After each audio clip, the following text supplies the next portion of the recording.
Bonjour.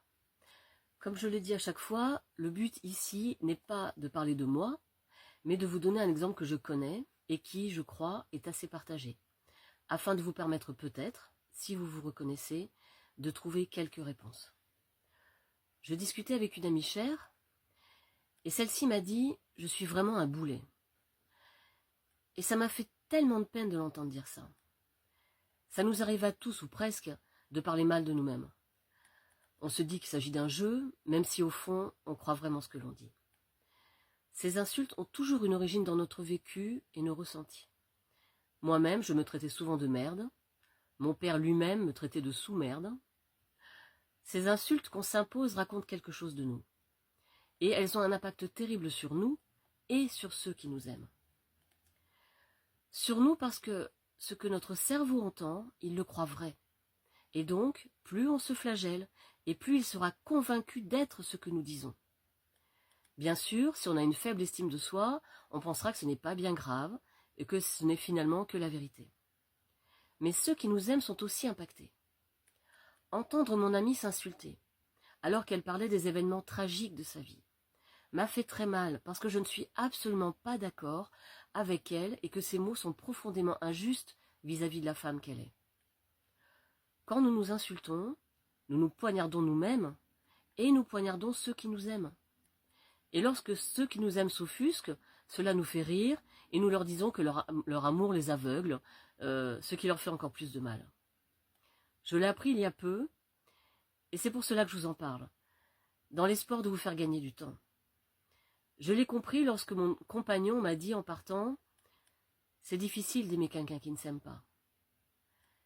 J'ai compris que cette phrase était forte de sens, mais sans vraiment le réaliser dans l'instant. J'étais en plein burn-out, j'étais totalement tournée vers moi et incapable d'avoir une autre vision. Je suis une merde, c'est une vérité, point. Et là, ma psychothérapeute m'a fait inverser les rôles.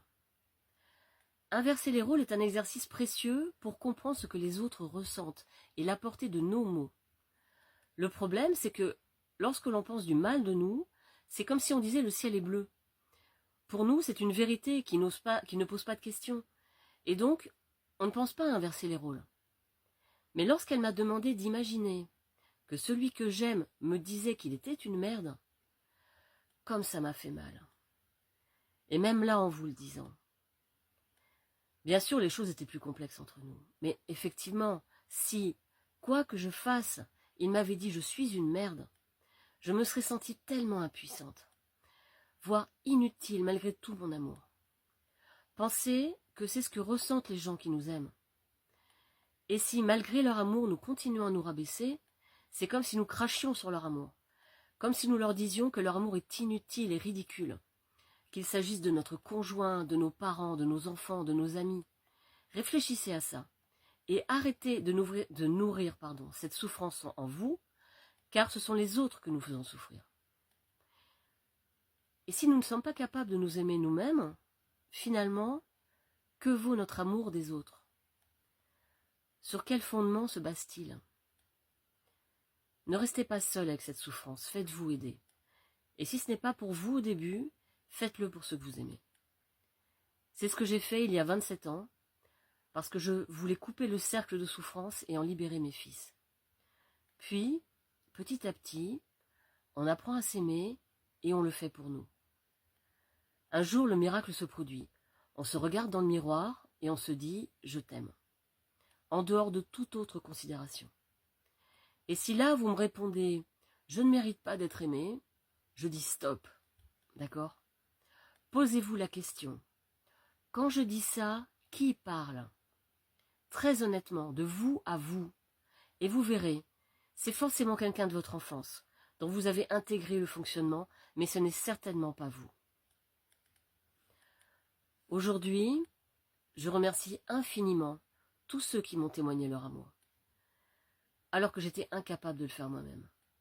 Merci pour votre patience, merci pour votre bienveillance. N'oubliez pas, s'insulter même pour rire n'est jamais anodin.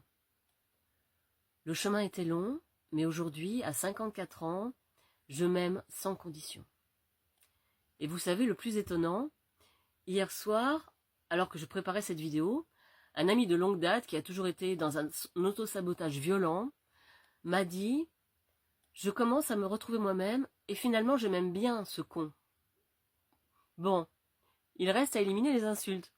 Mais quel parcours! Je m'aime ne veut pas dire être égoïste ni narcissique. Ça veut juste dire choisir de devenir son meilleur ami plutôt que son pire ennemi. Considérer notre corps comme le véhicule qui nous permet de parcourir notre vie. Et imaginez qu'à chaque fois qu'on s'assied à son bord, on lui dise « tu es nul, je te déteste » et plein de choses de ce genre. Mais à quoi va ressembler notre voyage? Ça sera vite insupportable. Si nous n'aimons pas qui nous sommes, aimons-nous l'enfant en nous? Car c'est lui que nous poignardons, alors qu'il compte uniquement sur nous pour le défendre. Et si nous n'aimons pas l'enfant en nous, alors qui va l'aimer? Je vous dis tout ça pour que vous sachiez que non seulement c'est possible, mais que c'est peut-être notre seule mission sur Terre au final. Notre seule mission sur Terre au final.